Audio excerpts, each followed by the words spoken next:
Do you like traveling? Well, join the club. Here at A Travels, we will always have the best content for you available, first-hand experiences from around the world, where we have traveled to countries like Malawi, North Korea, Zimbabwe, South Africa, and many more. Stay there, check out our videos, click that subscribe button and the bell next to it so that you don't miss one of our videos.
Hello, I hope your year was very good. 2020 was not bad for me, but a lot of plans got moved around and some of my travelings was interrupted, but I'll tell you a bit more about it in a moment. First of all, I would like to introduce myself. Some of you might have seen some of my videos on the channel. I am Andres Strauss. I stay here in the Northern Cape in South Africa. Well, a couple of miles from me, there's still actually Bushmen living here. Yeah, the traditional Bushmen running around with their arrows and spears and stuff. Yeah, they're living close by. We'll definitely do a video on them one day. I was born in Kimberley, that city with the big hole. And what's quite impressive about this hole is that it was totally man-made. There's no machinery that was used to dug out this hole. But for the search of diamonds, literally everybody got like a meter by meter patch and they just started, well, looking for diamonds. And a few years later, the Beers bought everybody's piece of land they owned, and yeah, that's pretty much how Kimberley started. So today, I am going to talk to you about my travels. I visited a couple of countries this past year and last year, and I've seen interesting stuff. Everywhere I go, I have a new, exciting experience. Everywhere I travel to, something popped up that I've never thought was possible, and I would like to share them with you. Now, to start off, by this time, I was planning to go to Macedonia, and we were going to travel to Bosnia, Albania, to Croatia. We would have done a nice big trip, but we had to cancel our plans. Then we rescheduled our plans, then we cancelled it again, rescheduled it again because of COVID-19. First of all, South Africa was under lockdown and nobody may fly out of South Africa, so we had to cancel our plans. Then, the moment South Africa opened up and we rescheduled our plans, got the plane tickets again, everything, they told us that Greece and Albania and all those places, they are locked down now. And then it was moved again and again, but so far it looks like next year we'll definitely be going. Other plans of ours that got a bit railed was also Pakistan, and what was that other one? Let me just quickly see here. Pakistan, Turkey, and Brazil. But we'll make up for it this year that's on its way. Let's get into it right away now. So, I'm going to discuss the 12 countries I have visited, my most memorable stories, I must say, every country I've visited, I've got nothing bad to say, because every country's got their own unique beauty, own unique culture, own unique people, and every country, although some people warned us before and said, don't go to this country, it's dangerous, well, usually I just reply them, I stay in South Africa, so if any other country out there is more dangerous than South Africa, sure, I'll stay home in South Africa. You watching this, South Africa is awesome, great. Just come as a tourist, you'll love it. Okay, so let's start off with the countries I've visited.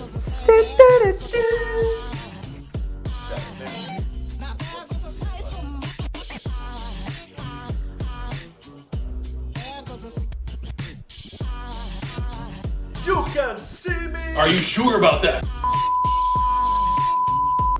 The most obvious is number one, South Africa. I travel in South Africa quite a lot. We have traveled during COVID-19. We had filming permits for media, so we had the privilege of still traveling around and filming stuff. So on the channel, very soon you'll see some of our stuff we've done, going to Durban, going to Mossel Bay, traveling through South Africa, doing daily vlogs. So yeah, enjoy it. But the one thing of South Africa that I'll always remember, it's quite easily, and it is the following video.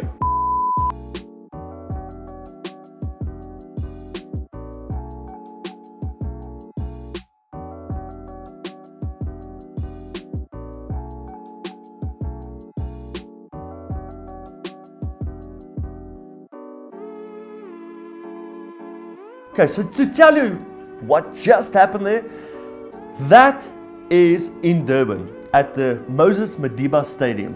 It is the world's longest it's the world's longest bridge swing, 220 meters. So first of all, you walk up the stairs, very beautiful view, love it. Get from this big stairs, you have to step over onto a small little platform. The moment you get on that platform, you start stressing. So when we went up, we were about 2 or 3 guys, 4 or 5 girls that went up, and they asked, who's gonna go first? I immediately put up my hand, I said, I'll be first. Everybody was congratulating me, telling me how brave I am for going first, but I knew the moment the first guy gets on that platform and jump, I might get cold feet. People come visit South Africa. Most beautiful beaches. The people have lovely personalities. The food is excellent. Nowhere in the world you will get more diverse cultures than here in South Africa. Nowhere in the world you can fly to Johannesburg, eat certain foods, meet certain people, then go over to Durban, meet a totally other culture with totally other food, traveling over to Cape Town with stunning, beautiful views of nature, other type of people again, other types of food again, traveling up here to our area in Uppington, where it's literally in the middle of the desert. One country you can enjoy yourself. You can come visit for 3 months at a time and you will not get bored here. Number 2, Namibia. Now, Namibia's border is actually very close to where I currently stay. It's approximately 200 kilometers to the main border of Namibia, where we enter from the south side, and to the capital city it's about 600 or 800 kilometers, if I'm correct, called Windhoek. Again, Namibia is a very, very beautiful country. Some of the towns you must visit when entering Namibia is Windhoek, Swakopmund and Walvis Bay. A lot of people also go up to Henties Bay. It's about 80 kilometers from Swakopmund, where they go and catch fish. I'm not the kind of guy that loves catching fish, but we went up, did some filming work throughout Namibia, and we saw one of our logos on like a wall. And we contacted the guy and we're like, oh, so do you guys watch our channel? Because we do a lot of television work as well. And this guy turned out to be an excellent motorcyclist. He won a couple of championships and he said, listen here, bring your cameras with. I am going to meet you at the dunes the next day. We arrived at the dunes the next day thinking that they'll bring a quad bike or a normal bike. We'll have some fun in the dunes. Arrived there, not only did they have quad bikes and normal bikes, but they also had a V6 car. So we got in, he drove, and we had the time of our lives. Number 3! Well, number 3 is Thailand. Now Thailand I have visited twice already.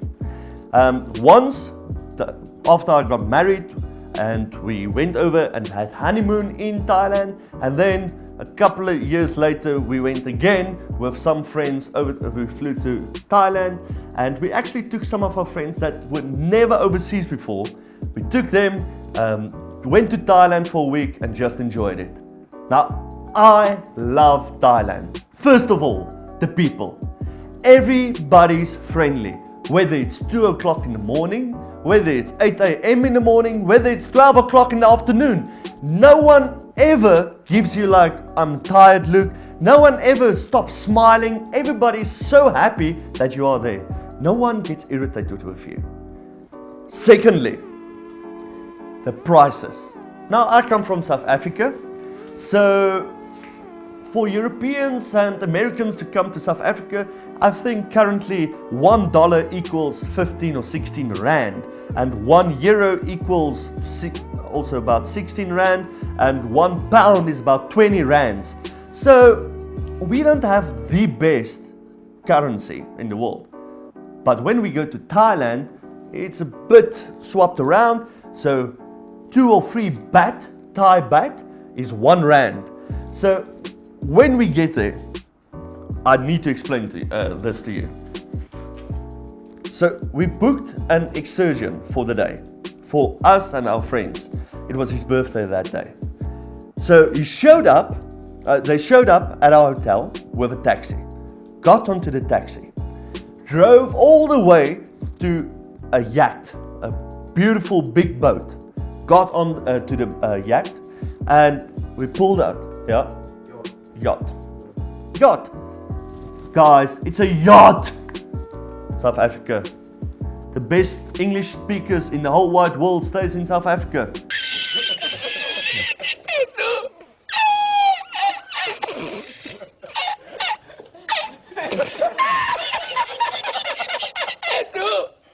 In the Northern Cape. Go Wikipedia. This is where the British started English. I'm lying if you are busy typing it up. It's not like that at all. I think English is my 4th language.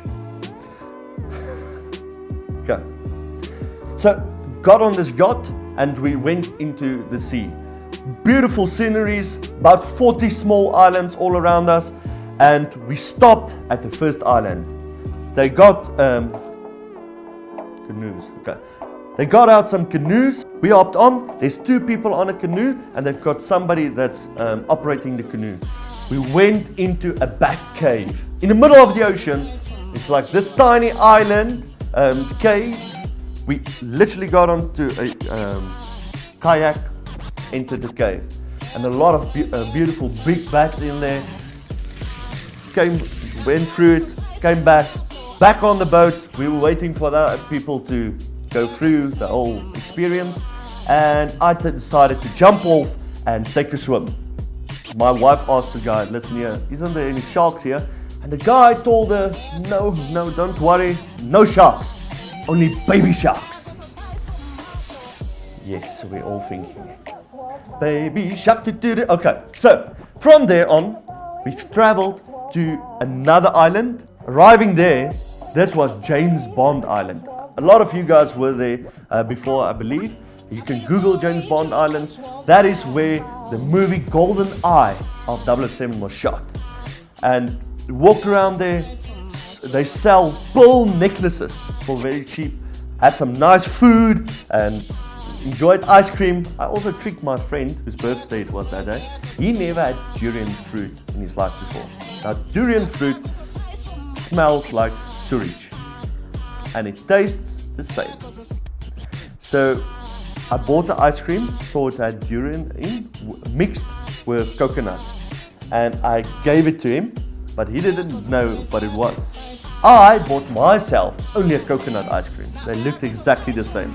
And on camera, I took like a big bite out of mine, started eating my ice cream, and then he, as he sunk his teeth into it, nearly threw up. Okay, but so we returned. On our way back, we had a lovely lunch on the boat. We returned back at the harbor. They took us back to our hotel. This whole day, they picked us up in the morning about 8 a.m., dropped us off between 4 and 5 p.m. at the evening, and this whole day, lunch included, was 600 Rand per person. Now, to quickly convert it for you guys, it is about $50, more or less, $45, $50 per person for that whole day, lunch included. That is cheap. And again, it was 5-star. We were treated, well, 5-star. Number 4. Okay, this is 8. 4. Singapore. Again, in Singapore, I was twice. Once, I was only there on the airport. Literally spent my whole 8 hours I was in Singapore only on the airport because it's the most beautiful airport in the whole world. It's got a waterfall in, it's got a butterfly park in, it's got swimming pools in, it's got massage chairs for free, which you can literally just go and sit and get a massage. It's got everything except cheap coffee. Yeah, very, very expensive coffee. It's most probably cheaper to go to the lounge, grab a shower there and get free coffee in the lounge than buying a coffee outside. Fact checked by Anders Strauss. Okay, so that was the first time. The second time, my father and a friend of his was with me there. We were on our way to North Korea. I'll talk about that a little bit later. And you can also go check our video on Singapore. So we arrived there and we entered the country, very easy for South Africans. I believe for Americans, England, for everybody basically it's going to be very easy. We entered the country with a walk-in visa and I contacted a Grab. It cost about $5 to $6 for us to travel, the three of us, to travel to this big marketplace with this big botanic gardens. First of all, it's very, very beautiful once again. Singapore is one of the cleanest countries I have seen in my whole life. Literally, you get a $500 fine if you chew bubblegum in Singapore. They are strict, it's clean, very nice people. Arriving at the marketplace after walking through the gardens, I saw something on the menu I have never had in my life before. I love food. Really, I enjoy food. I like trying new stuff because I believe somewhere out there's something I like, and if I pull up my nose for something, well, at the end of the day, I'm just gonna, in Afrikaans we say belemmer. What's that in English, Trey? Yeah, I'm gonna spoil myself. Yeah, yes, I'm gonna spoil myself by not eating it. So I want the experience. And I sat down and we had chili frog. I loved it. It was great. I ate the first frog. We got 2 frogs about this size after it was slaughtered. This size. Tastes excellent.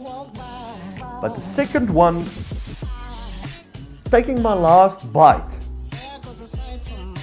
I had a weird sensation in my mouth. And then I've realized, I guess I just ate the male frog, whatever it's called. Yeah, I ate his penis. Alright. I didn't know I was eating it, okay? It's wrong, people. It's wrong. Stay away from that.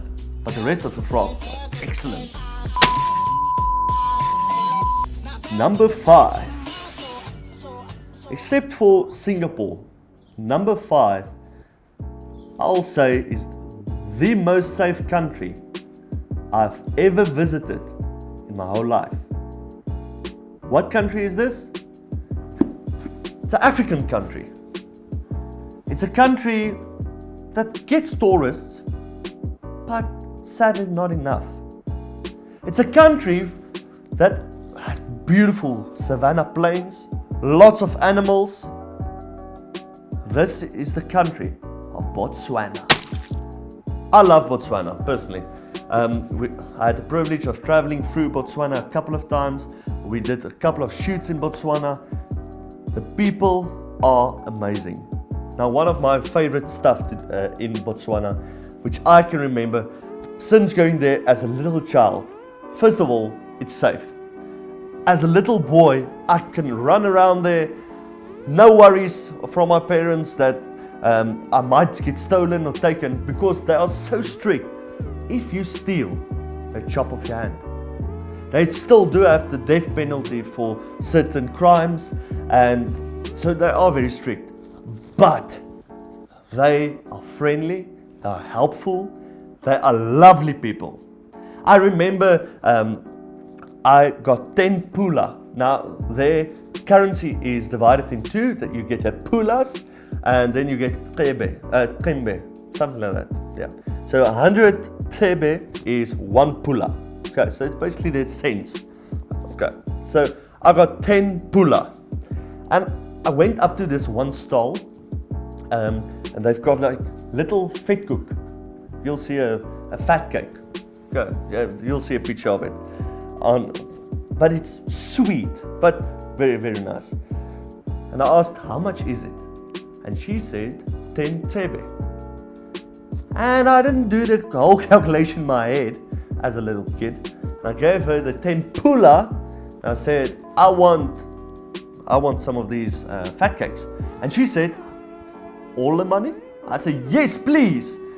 And she said, where are you staying? And I pointed out a caravan we were staying at while traveling through the country. And she said, don't worry, I'll be there within the next 5 to 10 minutes. Oh wow, delivery service, that's awesome. Went back, played, shot some crackers. I remember we had some fireworks, so I set off a couple. And about 10-15 minutes later, she showed up with like this big weaved basket with 100 fat cakes in. And it's only me, my father, my mother, and my sister that's 2 years younger than me. We had fat cakes for that entire trip. We handed out fat cakes as we went along. I loved it. Number 6. So, the country I'm talking about now, Zimbabwe. First of all, I want to crush everybody's thing about Zimbabwe. Everybody thinks Zimbabwe is this underdeveloped nation that has nothing. Yes, there's a lot of poverty. Yes, they can develop more. But they actually have cities with skyscrapers. Okay, so just to get that off. Secondly, nowhere in Africa I've ever seen a lion walking around in the streets. There's tar roads in Zimbabwe, in Mozambique, in South Africa, in Botswana, in Namibia. There's tar roads. Stick to them. We'll get to that just now. Okay. So just to get that off my chest. People, Africa isn't that underdeveloped as people might think, although there's a lot of poverty and a lot of sick children and a lot of people, healthcare is not good, stuff like that. Africa is actually on a growing trend and it's starting to build up. Now Zimbabwe, we traveled through, there's people we've known for years now that stays in Zimbabwe, some of the locals, and we always go and stay with them. When we arrived there, we buy some groceries for them, and literally for $100 you can buy enough groceries for them to last 2 months easily, because there is so much hunger there. The average salary in Zimbabwe when we traveled through there the last time was 600 Rand per month. That's about $40 US dollars. $40 US dollars per month. Now you sitting there thinking that the minimum salary in America, I think, is about $11 or $12 per hour. Imagine working a whole month to get $40.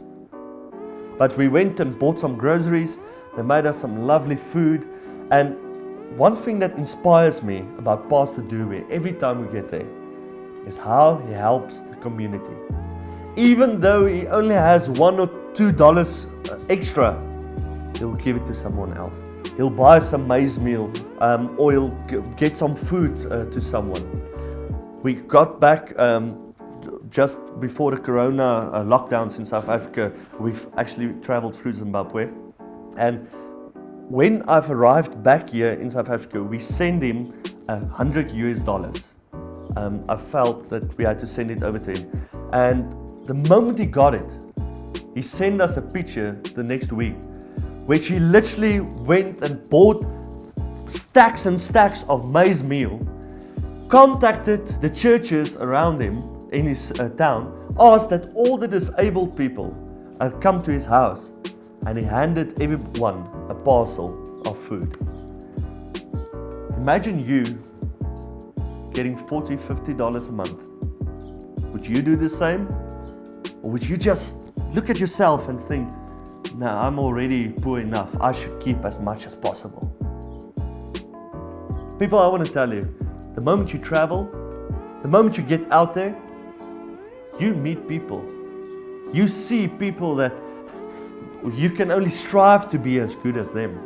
You see people that I almost want to say that have arrived in just being there for one another. When you travel, you also realize where you are from, it's not that bad. Because so many times I see people living in mansions complaining about how little they have, while this Pastor Dube stays in a shack in the middle of Zimbabwe, and he is as happy as can be. Number 7, Malawi. So we arrived in Malawi, shot what we had to shoot, traveled around there, and we got a call in the morning, and the call went like this: "Hey Andres, you need to come back as soon as possible." Now we drove up to Malawi. It was literally, we drove about 6 days. Yeah, we stopped, filmed everything, but it's about 3,000 kilometers we drove to get to Malawi where we were. We got the call: you need to come as soon as possible. Number 1, Malawi is closing their borders tomorrow morning at, I think it was at 12 or 1. Number 2, South Africa is closing their borders in like 2 days time. You need to get out. So the quickest to get out of Malawi, you literally have to travel through 2 countries, which is Mozambique and Zimbabwe. On our way back, I love it. Started raining. Again, tar road, nothing to worry about. And it was about 11 a.m. in the morning. We had to be out in an hour or two's time. There was about 2 kilometers left, then we would be over the border. Everything was going as planned. Until our GPS tells us, take a left here. So we did take a left into a village. And suddenly, the road was getting smaller and smaller and smaller. We had a trailer, we couldn't turn around. And in front of us, literally, there was a small creek, like a river. Couldn't get through it, couldn't back or out. So we took out off the trailer I thought, okay, I'm gonna try to turn around, even if I have to do like a 20-point turn. And the car, which is not a 4x4, slipped into the swamp. And we were stuck. 2 hours left, we have to be over the border, or we're staying in Malawi until the borders open again. Time was ticking. No one understands English. No one understands Afrikaans, which is my native language. One guy walked past us, he saw we had a bit of a problem. And suddenly more people started showing up. Immediately, to be honest, everybody starts thinking, these people are gonna try to rob me. I'm in the middle of a village. So we need to plan. We're three guys there. What are we gonna do? And they literally showed me climb in the car.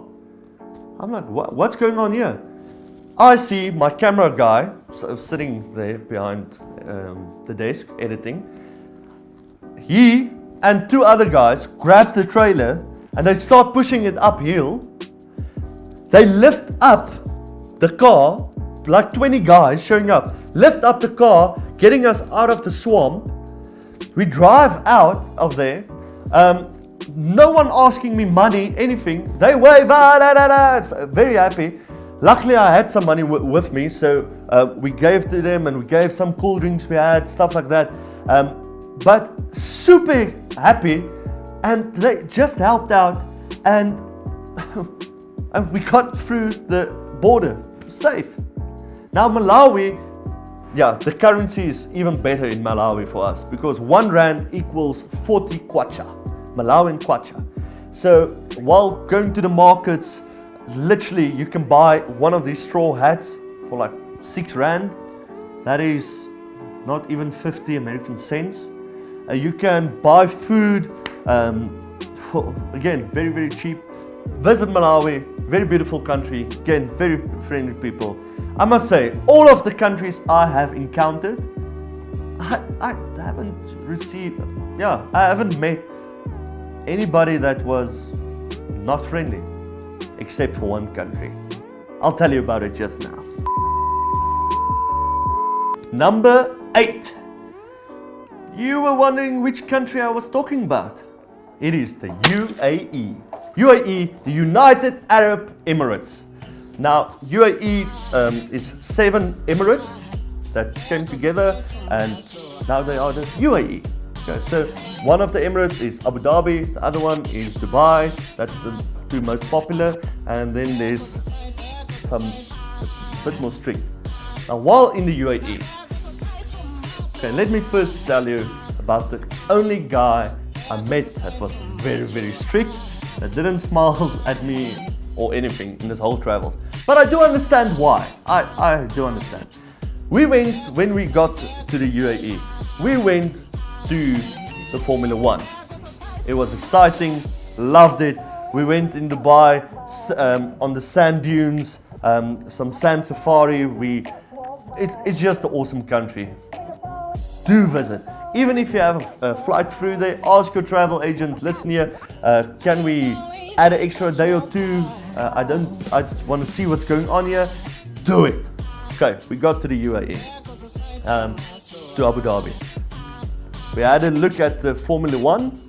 Afterwards, there was a big show. I think it was Marshmallow that night that was performing. Got out, and they are strict. Only one country is more strict than they are. I visited that country as well. Talk about that just now. So they've got a sector where parking is for taxis. They've got a sector for buses, and they've got a sector for Uber. Okay. And this bus parking, there was this police officer standing there. And the Uber driver pulled up, and 2 people jumped into his Uber. As he pulled away, the police officer stopped him. At this point, he was so sick and tired already of telling the Uber guys, go around. He stopped, he took a photograph of his license plate, told the couple, get out of the car. It was 2 Europeans, get out of the car. They got out. He told the driver, if I see you here again tonight, there's going to be trouble, and you're already getting a fine.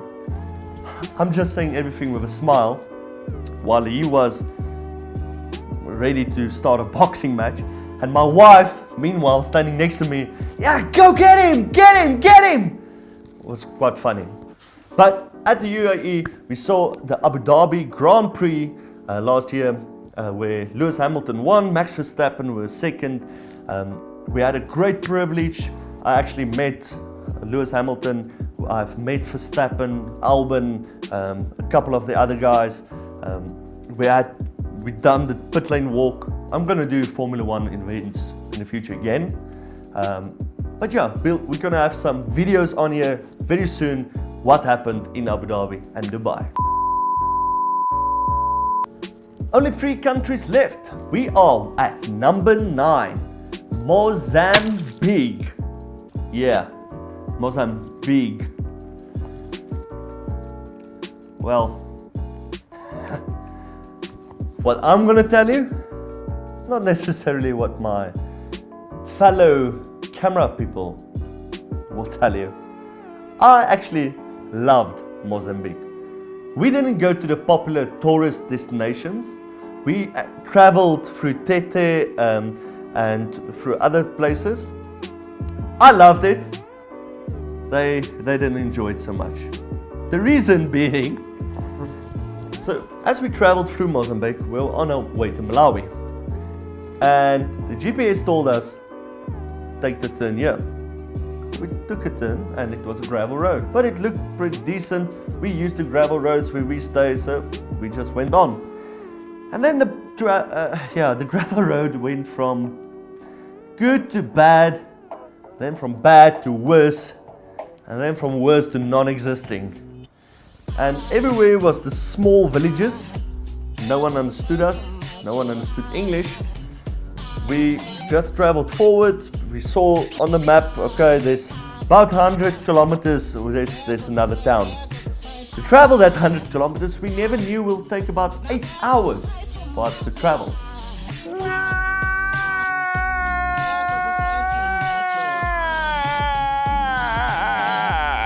Because of the road conditions that were very, very bad, no one understood what we were saying. And as we were traveling, everywhere we saw flags, which we thought at the time might have been political parties or something like rivalries.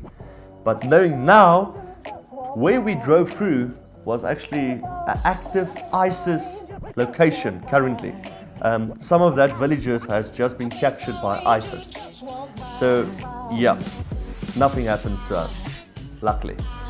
We traveled to that small little town, still gravel road all the way till there.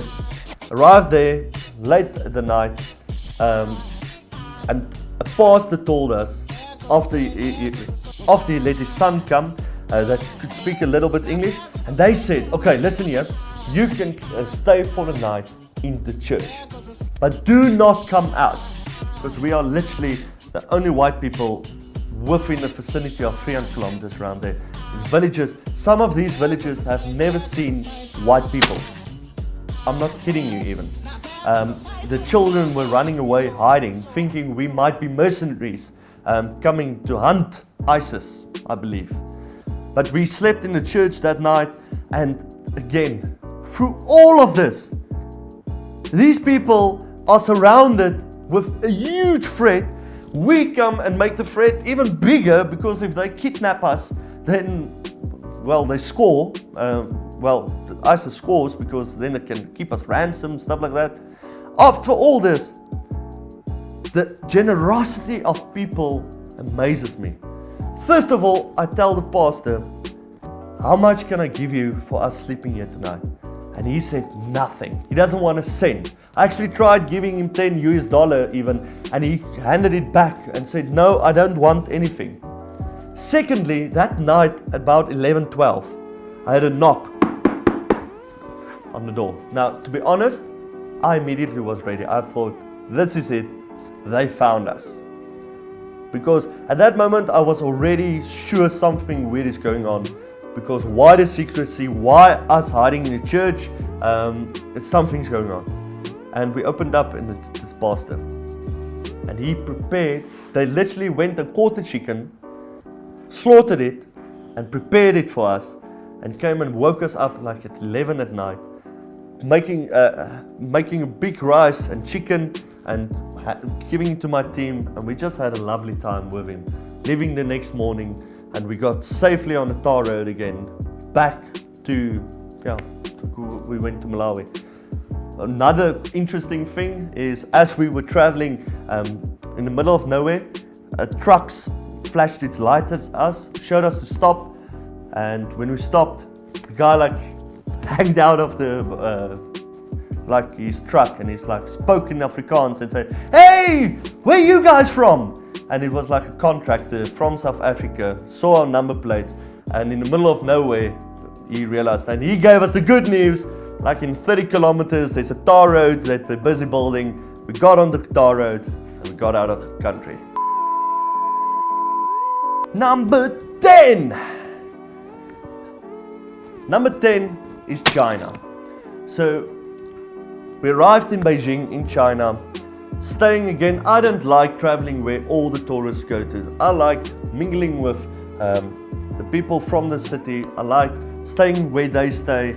So we booked into a little hotel in the middle of Beijing, no tourists close by, no one speaking English again close by, and we booked in there.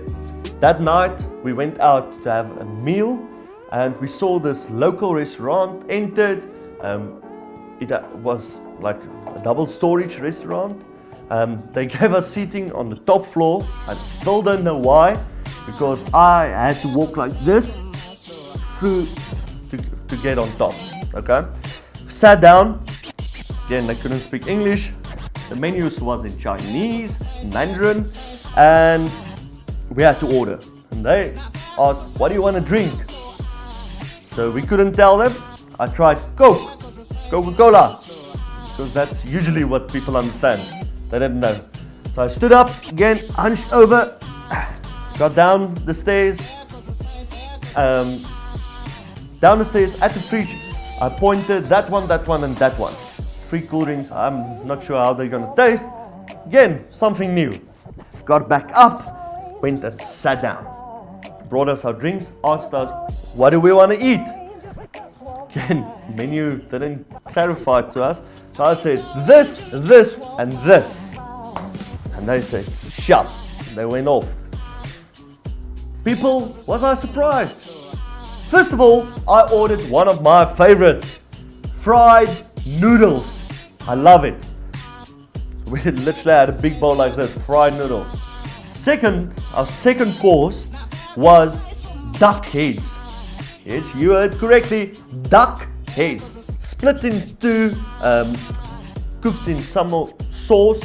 Very, very lovely, tasted very nice. Especially I mixed the noodles with the sauce, excellent. And the third thing I never want to eat in my life again is tofu served with 1,000-year-old egg. What is 1,000-year-old egg? Okay, so it is an egg they take, either duck or chicken egg. They put it in grass, and then they take, I'm not kidding you, you can go Google this, horse urine, pour it all over and leave it for 7 days. The end result is a black egg, which is a delicatessen throughout China, where we've traveled. And I must say, that didn't taste that bad, but the tofu, yes, wasn't very good. People, I want to inspire you, before we get to the last two, I want to inspire you. Start traveling. Go out there, try different foods, meet new people. There's people out there that wants to know you, and you need to know them. Number 11. Okay, so Seychelles.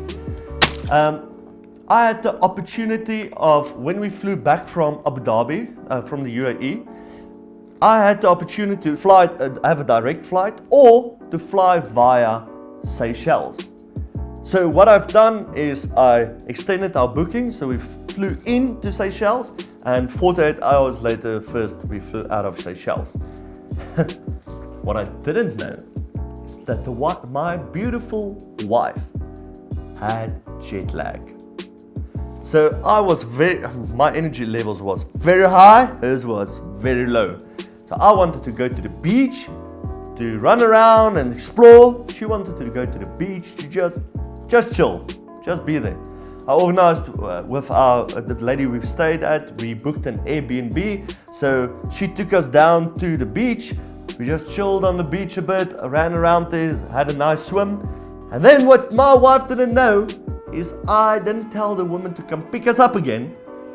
We walked back about 10 kilometers.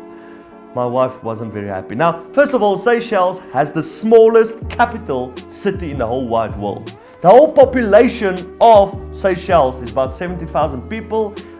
Seychelles is about 110 islands, but they only live on 3 islands. So it's not very populous. Everybody knows everybody there. So on our way back, while we've walked, we quickly stopped. I've learned a little bit of French. I was so happy because I could speak to the guy a bit in French and ask him I want to buy bread. So I bought bread, bought a packet of chips, and my wife and I, it's one of South Africa's traditions, chips with bread and butter, and we've carried on walking back. As we walked, this huge fruit bat flew over us, like during the day. Everywhere we've walked, it's this big crabs walking around. Beautiful nature, beautiful birds everywhere, and Seychelles also, all of these birds, all of these animals, none of them have any natural threat or enemy except for humans. There's no snakes, no sharks, no poisonous spiders or anything. It's just peaceful. You should visit Seychelles, definitely. Do not book that over-expensive resort and just stay there. No, book an Airbnb. Live between the locals. You go to the same beach anyhow. It's literally just there. You can walk around the town literally within an hour. Visit Seychelles. Number 12. Okay, 12 for me. This 12 for you now. It's the big one. It's the one everybody's talking about. It's the one everybody's wondering about. And it's the one you can join me on in 2021. That is North Korea. Me, my father, and a friend of his visited North Korea. We were there for 7 days. We entered from China side via train, and we've traveled throughout the country, went to the DMZ, everything. Very soon, you will see on this channel, you'll see the videos of North Korea. So don't worry, it's releasing very soon, coming very soon. No, not UAE, North Korea, DPRK, we've been there. Okay, so I said UAE was very strict. North Korea has so many rules and regulations. From big stuff, you may not commit a murder, which is obvious, right through to if you buy a newspaper and fold it in half, because Kim Jong-un's face is on the front page, you can get detained. Yes, you and your family can get detained because you folded a newspaper.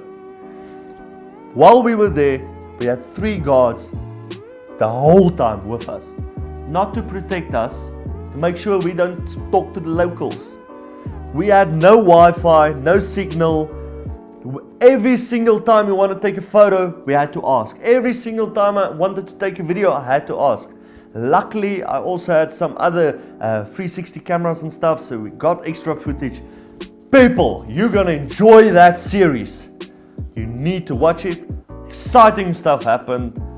We saw a lot of stuff, but next year we're traveling to North Korea again, and you can join us. We have approvement officially by the government of the DPRK that travels may bring in tourists from other countries. Yeah, except USA. USA, you're not allowed in North Korea yet. But don't worry, blue jeans, Levi jeans, you're not welcome there either. Yeah, if you think I'm joking, no, you may not put on a jean when going to North Korea. So come join us and let's see what North Korea is all about. Go through the channel, go check out the videos we currently do have and see what we are up to. That is the 12 countries I've visited until now. Soon we're going to Kenya, soon we're going to Pakistan, soon we're going to visit Albania, Bosnia, Turkey, Croatia. I'm flying to Brazil.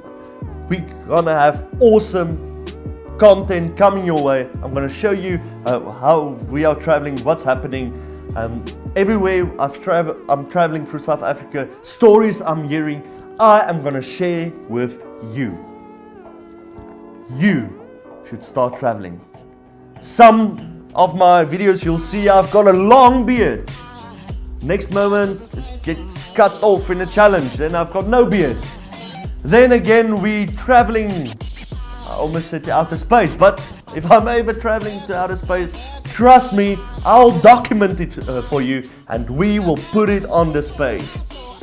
Thank you for watching this video. Thank you for joining us. Browse through our other videos. Like, subscribe, ring the bell, check everything we do. Because without you, we can't grow. Without you, we can't get bigger. Go on to my personal Instagram and Facebook page, Andres Strauss, or on Instagram it's Strauss-Andres. And yeah, go like and go follow, see us up to date, what we are busy with every single day, because not only do I make YouTube videos, we actually do films, we shoot movies, we shoot documentaries, we do shoots for TV, some interesting stuff, interesting people we meet, and then we also, yes, I am a lie detector. I am a registered forensic physiopsychologist. That's a big word.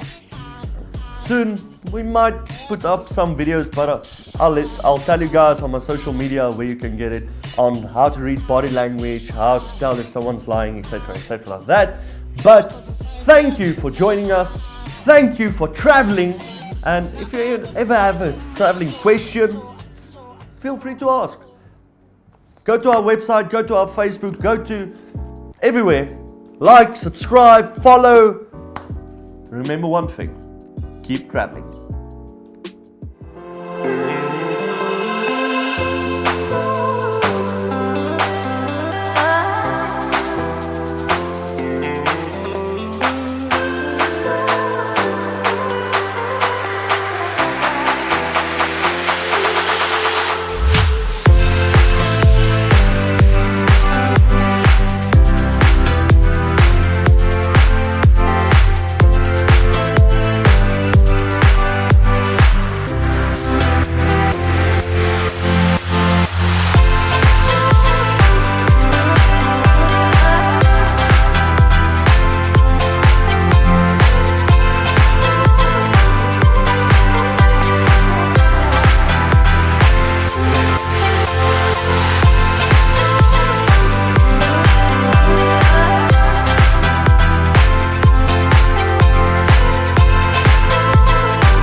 Remember to like this video, subscribe on this channel, press that little bell because you want to find out when the next video comes and you want to know what happened as we entered North Korea.